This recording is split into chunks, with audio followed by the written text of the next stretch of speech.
민주당이 잠시 후 내란 특검법과 김건희 여사 특검법, 최혜병 특검법 등 이른바 3대 특검법을 통과시킬 계획입니다. 또 이재명 대통령이 취임하면서 이 대통령을 둘러싼 5건의 재판 향방에도 관심이 쏠리고 있는데요. 관련 내용 이고은 변호사와 함께 이야기 나눠보겠습니다. 안녕하십니까? 요. 네, 자 민주당이 오늘 내란 특검법, 김건희 여사 특검법 그리고 최혜병 특검법 처리를 시도할 예정인데요. 아무래도 이제 거부권 변수가 사라진 만큼 급물살을 타겠죠. 네, 그렇습니다. 이제 더불어민주당이 거대 여당이 된 만큼 본회의 통과 무난히 될 것으로 보여지고요.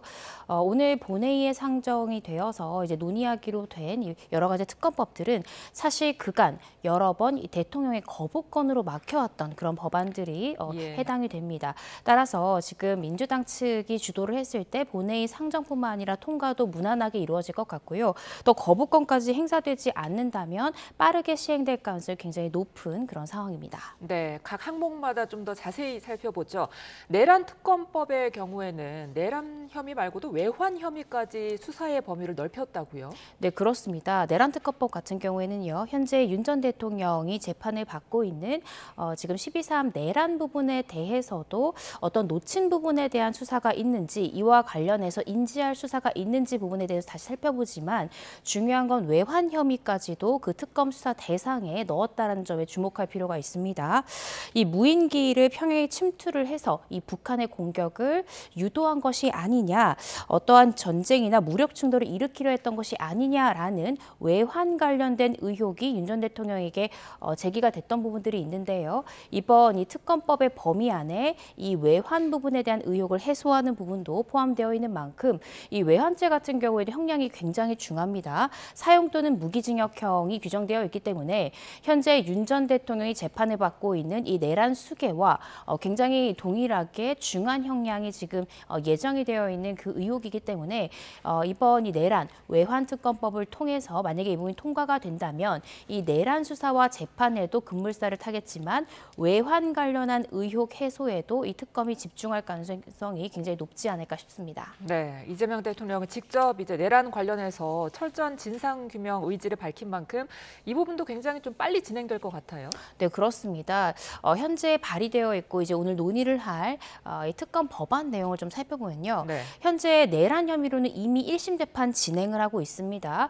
이 부분에 대한 관련 수사 자료도 특검이 요구할 경우 이사 수사 자료를 봐서 검토를 할 수 있고요. 또 해당 사건에 대한 공소유지도 특검이 넘겨받아서 할 수도 있습니다.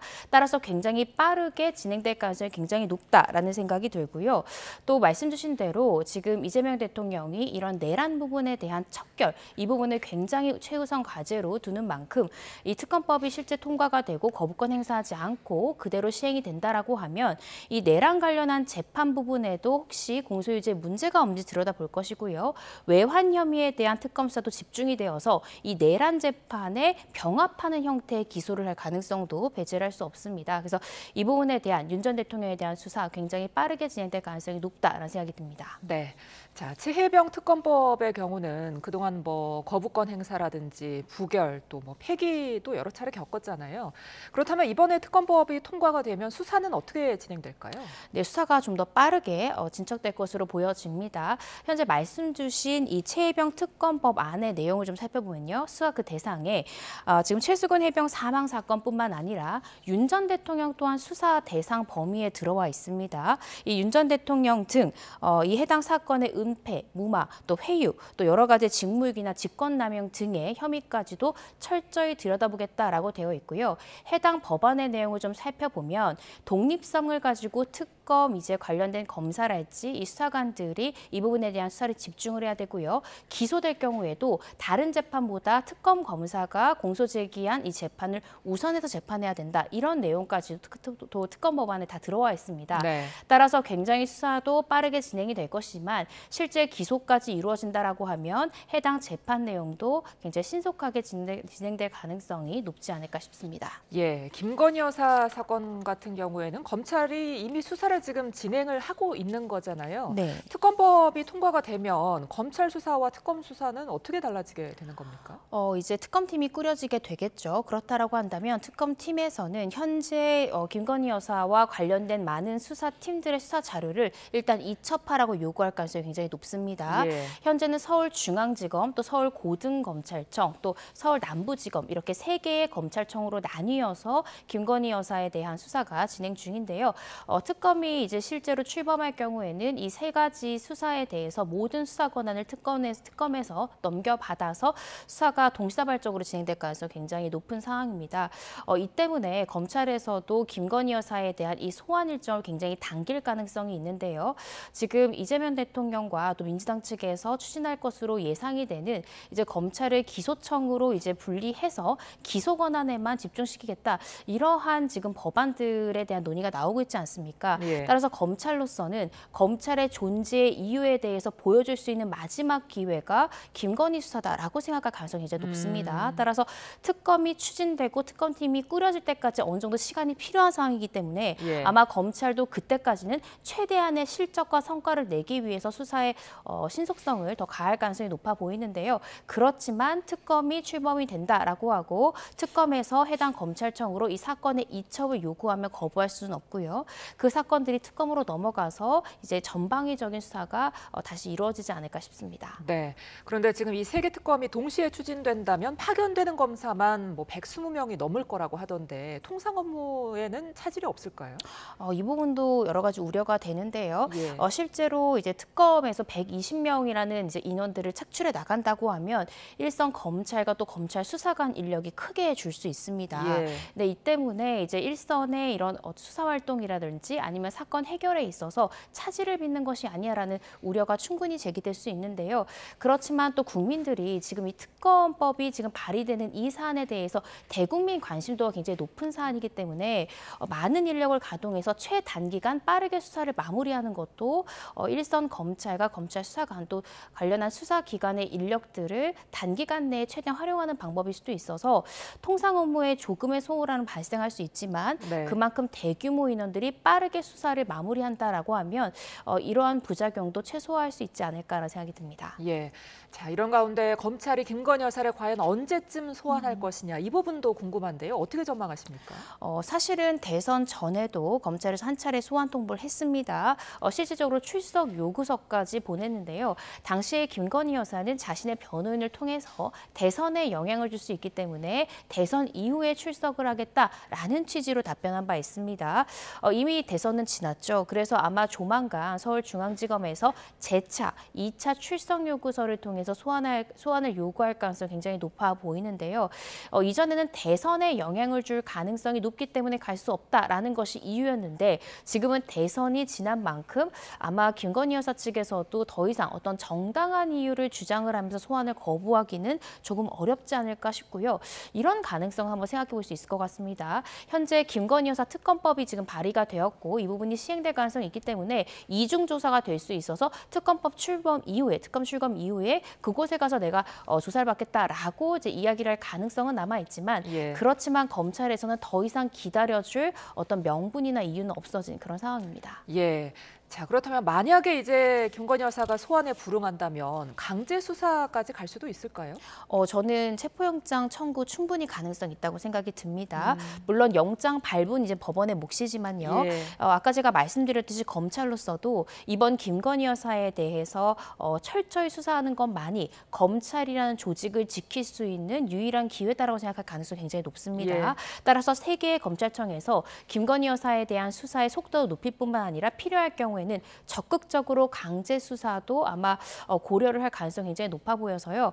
만약에 3회 이상 정당한 이유 없이 출석에 불응할 경우에 검찰이 직접 체포영장 청구할 가능성 대단히 높지 않을까 싶습니다. 예, 이번에는 이재명 대통령 관련 재판도 좀 살펴보겠습니다. 자, 먼저 조금 전에 이화영 전 경기도 평화부지사가 2심과 같은 징역 7년 8개월의 형을 대법원에서 확정받았습니다. 어떻게 보셨어요? 네, 이화영 전 부지사 같은 경우에 사실 1심에서 9년이 넘는 형을 받았습니다. 그리고 나서 2심에서 좀 형량이 줄어들어서 말씀 주신 대로 7년 8개월로 줄어들었고요. 방금 이제 대법원에서 2심 원심의 판결이 그대로 확정이 된 그 판결이 선고가 되었습니다.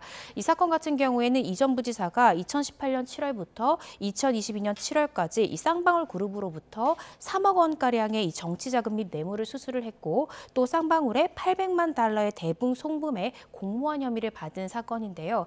이 대북 송금을 두고 일부의 이제 금액이 이재명 대통령의 이 대북 자금을 대납한 것이 아니냐라는 의혹이 제기가 됐고, 근데 그 부분까지도 공교롭게 유죄로 확정됐기 때문에 이 부분이 이재명 대통령의 이 대북 송금 관련한 이 재판에 일정 부분 영향을 미칠 가능성이 점쳐지고 있는 그런 상황입니다. 그러니까 말씀해주신 대목이 가장 궁금한 건데 이재명 대통령 재판에 얼마나 영향을 미칠까요? 실질적으로 이재명 대통령 재판에는 불리하게 작용을 할 겁니다. 물론 지금 계속해서 이재명 대통령의 이 재판에서 피고인 신분이었던 이재명 대통령의 주장 내용은 나는 그 사실을 알지 못했다. 그 부분은 나의 대북 자금이 아니다. 라는 취지로 계속해서 부인을 해왔는데요. 아마 본인 재판에서도 계속해서 같은 주장을 이어나가겠지만 일단은 300만 달러에 대해서 이재명 대통령의 이 대북 자금을 대납한 금액이다라고 대법원까지도 인정을 했기 때문에 이 부분에 대해서 이재명 대통령이 과연 인지를 했는지 얼마나 가담되었는지 이 부분은 해당 재판을 통해서 또 가려져야 되는 그런 부분이라고 보여집니다. 자, 이 재판과 더불어서 지금 이 대통령이 5개 재판이 남아있단 말이죠. 그중에서 가장 지금 주목을 끄는 부분이 오는 18일에 예정된 공직선거법 위반 파기환송심 아닙니까? 네, 그렇습니다. 이 파기환송심 사실은 날짜가 대선 전에 한 차례 잡혔었죠. 그러다가 이제 국민들의 비판점이랄지 정치계에서 많은 이제 비판적인 의견이 나오면서 대선 이후인 6월 18일로 기일을 변경을 했었습니다. 이 재판이 과연 열릴 것인가를 두고 여러 가지 지금 추측들이 나오고 있는데요. 이 사건이 굉장히 중요한 것이 이 대법원에서 이 해당 공직선거법 위반에 대해서 유죄 취지로 파기환송을 했기 때문에 사실상 만약에 지금 파기환송심이 6월 18일부터 그대로 열린다라고 하면 2심, 이 파기환송심에서는 유죄가 선고될 가능성이 대단히 높습니다. 따라서 굉장히 가깝게 다가온 기일이 뿐만 아니라 유죄가 선고될 가능성이 굉장히 높은 재판이라는 점에서 많은 분들이 주목하고 있는 그런 상황입니다. 자, 이재명 대통령이 이제 대통령 신분을 가지게 되면서 헌법 84조 해석 논란이 다시 불거지게 됐습니다. 해석을 좀 해주실까요?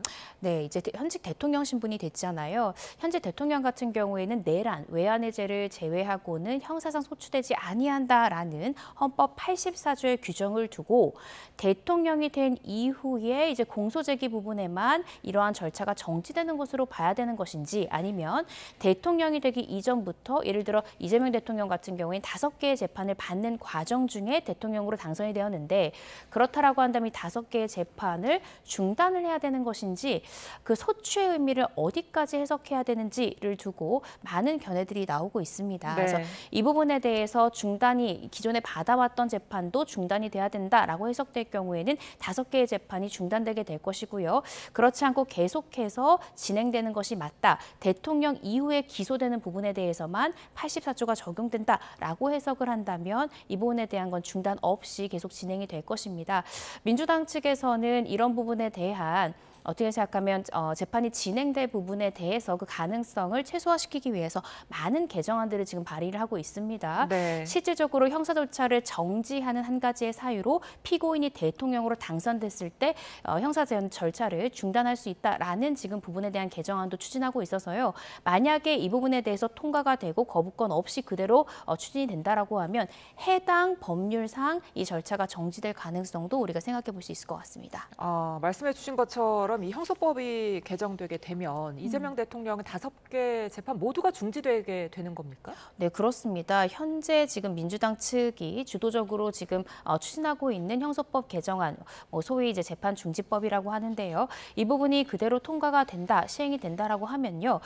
지금 현재 이재명 대통령이 받고 있었던 5개의 모든 재판에 해당이 될 수 있습니다. 이 재판의 중지의 사유 중에 피고인이 대통령으로 당선했을 때라는 이러한 부분을 추가를 하는 것이기 때문에 5개의 재판에 예외 없이 적용이 되게 될 수 있습니다. 예, 더불어서 민주당이 선거법 개정안도 추진하고 있는데요.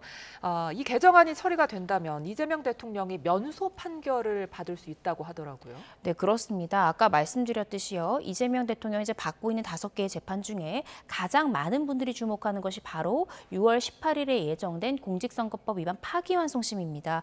이미 유죄 취지로 파기환송됐기 때문에 이 재판을 반드시 중단하지 않으면 문제가 크게 발생할 수 있는 그런 상황이거든요. 근데 이 공직선거법 위반, 그중에서도 허위사실 공표죄로 유죄 취지로 파기환송이 된 것인데요. 이 허위사실 공표의 대상 중에 이재명 대통령이 이제 문제가 됐던 부분이 행위라는 이 허위사실 공표의 대상 중에 행위가 문제가 되어서 유죄 취지로 파기환송이 됐던 겁니다. 그런데 지금 현재 민주당 측의 주도에서 지금 이야기를 하고 있는 공직선거법 개정안의 내용은 이 허위사실 공표 대상 중에 행위 부분을 삭제하겠다라는 이야기를 하고 있는 것이고요. 실질적으로 이것이 통과가 되어서 그대로 시행이 된다라고 하면 이재명 대통령의 이 공직선거법 위반 18일에 예정된 이 사건은 면소 판결을 받을 수밖에 없습니다. 이 법령에 이제 개폐가 있어서 더 이상 이 해당 조문으로 처벌할 수 없을 때 면소라는 판결을 내릴 수 있거든요. 예. 따라서 아예 만약에 그 부분이 통과가 돼서 면소가 된다라고 한다면 이재명 대통령에 대한 이 공직선거법 위반 이 리스크는 완전히 사라지게 된다. 이렇게 이해하시면 될 것 같습니다. 네, 이런 가운데 대법관 수를 늘리는 개정안이 국회 법사위를 통과했습니다. 지금 대법관이 14명인데 이제 30명으로 늘린다 이런 내용인데요. 자, 이렇게 대폭 늘리게 되면 어떤 부분이 변화하게 되는 걸까요? 이제 해당 법안을 이제 발의하게 된 많은 배경 중에는요, 한 명의 대법관들이 이제 수천 가지의 사건을 실제 심리를 하다 보니 한 건 한 건에 대해서 심리하는 기간도 너무 길어지고 정말로 실제적으로 실익이 있는 검토가 이루어지기 어렵다라는 취지에서 대법관 수를 이제 30명까지 늘리겠다라는 것입니다. 예. 이 부분에 대한 제도적 취지에서는 사실은 조희대 대법원장도 취지는 공감한다라고 밝혔는데요. 문제는 세부적인 내용에 대해서 신중한 접근이 필요합니다. 예. 현재 대법원에서 판단하는 이 대법원 판결 내용 중에는요. 기존의 판례를 바꾸는 경우에는 전원합의체를 통해서 판결을 변경하도록 되어 있습니다.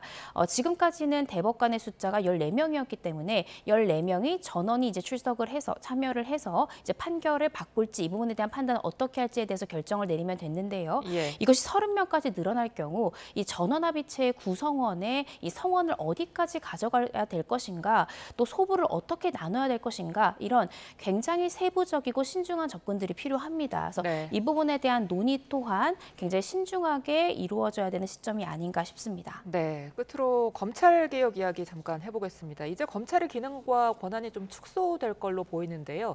자, 여기에 따라서 뭐 검찰 내부의 반발도 좀 있는 것 같네요. 네, 그렇습니다. 이제 검찰이 현재로서는요, 수사 권한도 가지고 있고 기소를 해서 공소 제기할 수 있는 이 수사와 재판을 아우르는 모든 권한을 가지고 있습니다. 예. 그런데 지금 민주당 측에서는 이 부분에 대해서 검찰을 기소청으로 만들어서 이제 공소 제기를 하고 공소 유지를 하는, 즉 재판 기능에만 충실한 청으로 만들겠다. 예. 수사는 경찰이, 재판은 검찰이 하는 것으로 이 수사권을 분리하겠다라는 취지의 법안을 추진을 하고 있습니다.